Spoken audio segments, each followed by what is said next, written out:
Returning to the world of Elon Musk, where kaijus and emotionally sensitive teenagers lay in the sidelines, Gridman company through their Figma line has once again released another variation of the titular hyper agent, but this time being derived from the latest release.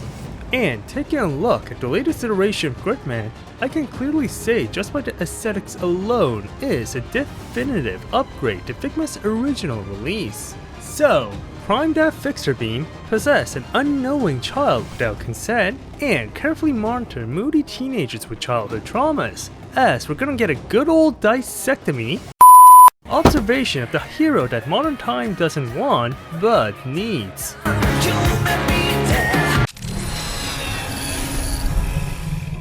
Compared to the franchise's humble beginnings, that's now become a renowned franchise that Trigger has in the grasp of their palms, which more or less is symbolized by Gridman's newly added crest at the top of the head, or he's trying to compensate for something.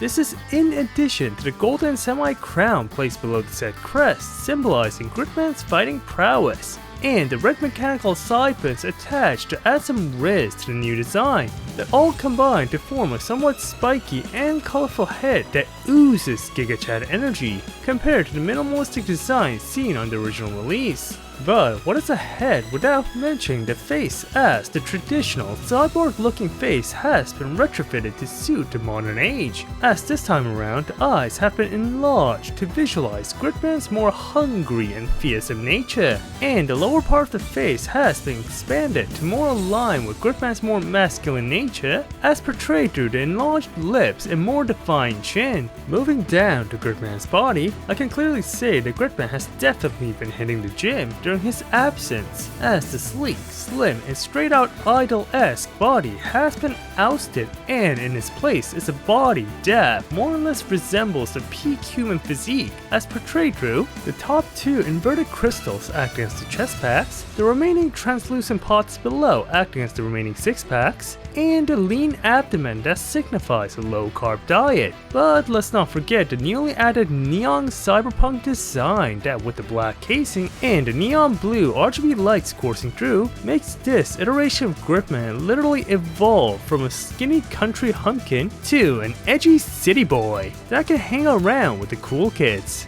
This is not mentioning the back that this time around is not only beautifully designed with the extra paint job, but equipped with the extra red wings that, while doesn't add anything functionality wise, but human physiology wise, acts as extended shoulder bones situated at the top of the back, adding an additional level of riz to the titular hero. Moving to the shoulder plates that, courtesy of to the Figma design, oversizes those plates for a purely aesthetic purpose. And Figma seems to have done their homework, as not only does the shoulder armor move separately from the arm, adding for extra mobility despite not having a butterfly joint, but also doesn't seem to fall off as seen on the original release, that surely makes this figure a great deal of fun when thrust in various situations. Moving down to the arms, I have to say that pure aesthetic wise, just like the body, is a work of art, as the metallic silver paint job is beautifully blended with the newly added turquoise blue placed throughout the lower half. This is not mentioning Gridman's iconic arsenal, the Hyper Beam, that this time around is also beautifully painted alongside being implemented with extra details that were absent in the original. And while Gridman here can pull off some impressive moves against humanoid targets, they wouldn't even have the same amount of effectiveness against prehistoric lizards. Moving down to the legs, I have to say that while Gridman's upper torso was the peak of human physiology, from the rizzed out details to the beautiful proportions, the legs is where it seems to falter, as while definitely not in the short range and perfect for a humanoid figure, I've been spoiled by the already existing kaiju roster, especially the Big G, that I expected similar levels of kaiju standards from this so-called kaiju.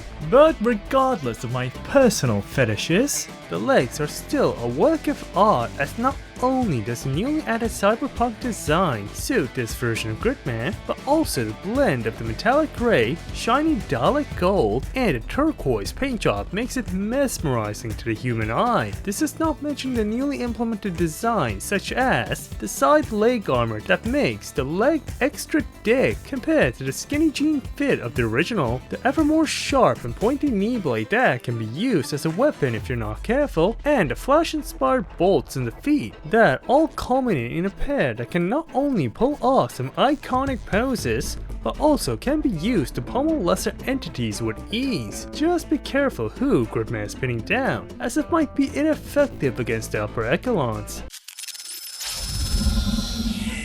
Now, if you're familiar with the Figma line, they're usually accompanied by a decent assortment of accessories. And that would be the case if this wasn't kaiju related, as the kaiju course of limited accessories has once again seized another victim, as this iteration of Gridman is accompanied by the bare minimum of what a Figma figure is usually bestowed with. But compared to the two previous Godzilla figures, it's still a godsend. Firstly, there are your hands. Besides the out-of-the-box fists that are perfect for punching both giant monsters and giant robots, there are your open hands that allow the titular hyper agent to grab hostile kaijus and manhandle them. Then there are these holding hands with the hole in the middle that can't handle anything this Gridman is accompanied with, but can handle samurai caliber that was accompanied with the original release. But out of the roster, maybe the most unique pair are these straight out open hands that are usually shown when Gridman is imitating the Lord Almighty, but is there when he's riding Goldburn,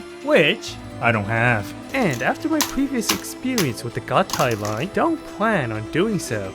But if you want to utilize the full extent of Gridman's arsenals, there's firstly this alternative fixed beam shooting piece that's more or less identical, minus the hole in the middle, that you place by painstakingly removing the original shooter and placing the alternative piece with care. Then there's this pink translucent star piece that is created with finesse and is usually there to replicate Studio Trigger's over-the-top Sakuga effects. Then there's this serrated blast effect that more or less plays the identical role to the Star Spangled Sakuga. And last but not least, there's this iconic fixer beam effect that, unlike the singular color paint job seen on Godzilla's Atomic Breath, the fixer beam differentiates itself by being translucent in nature that not only helps to add some extra authentic vibes in replicating the iconic move as seen in the anime, but also to add an additional layer of lens flares depending on where the light is reflected at.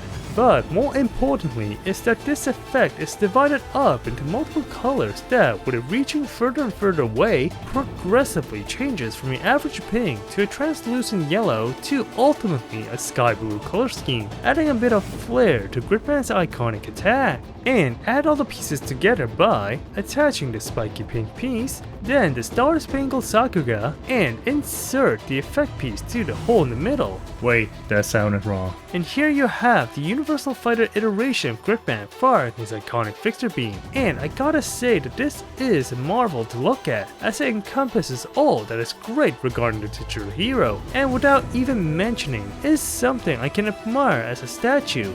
And this is coming from a man who doesn't like statues. And such attack can be used to fix almost anything Gridman deems flawed, from freedom fighters who want to actually help children, creative ideas derived from the human imagination, to emotionally traumatized teenagers that need actual help. Or, in short, your average East Asian educational system. Thank God it's a dying breed lately. Just take into account that the fixer beam will have little to no effect on organisms that happen to be mobile nuclear power plants, illegal aliens, or kaiju magical girls.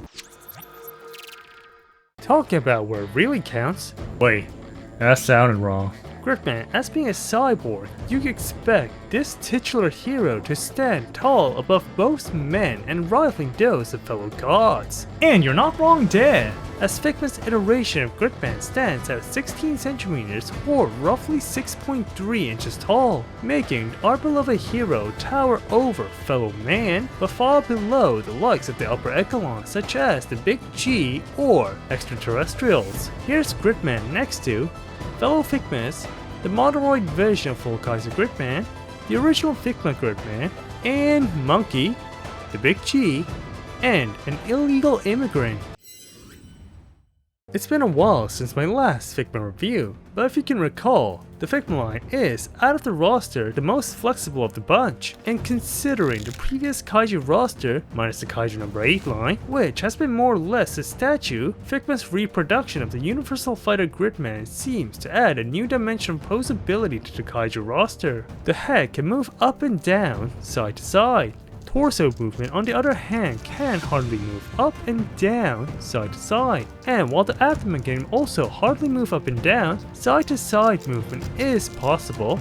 Due to the shoulder being a separate piece, shoulder movement is dynamic to say the least. The same also applies to the arms. Alongside the added side to side movement, elbows can bend up to 90 degrees, run-of-the-mill hand movement, and due to the added leg armor, leg split is non-existent. But the legs are still capable of some dynamic movement. Just be careful that the leg doesn't fall off. Knees can bend over 90 degrees, and rudimentary foot movement. So, regarding posability, I have to say that if you're expecting the high levels of articulation that was prevalent in Figma figures, Gridman here is lackluster to say the least. But to kaiju fans, Gridman seems to be a step up to the likes of either the Big G or Monkey. So, if you were eagerly awaiting highest iteration of a flexible Skull King, Gridman over here is a pretty good replacement as of the moment.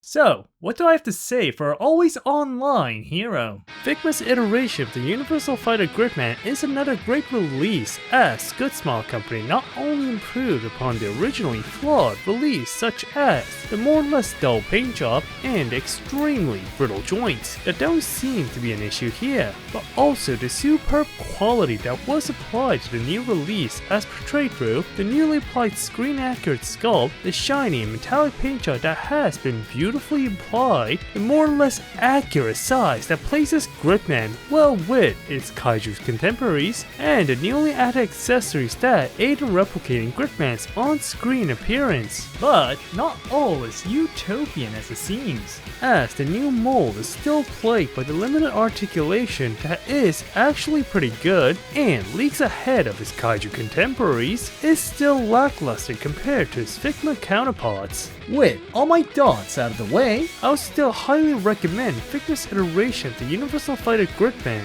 as the previously mentioned highs outweigh what lows it has, and that you'll probably never get a more neon looking and dynamic posing humanoid kaiju in the market. With that said, I'm gonna give Universal Fighter Gridman a ranking of an A-.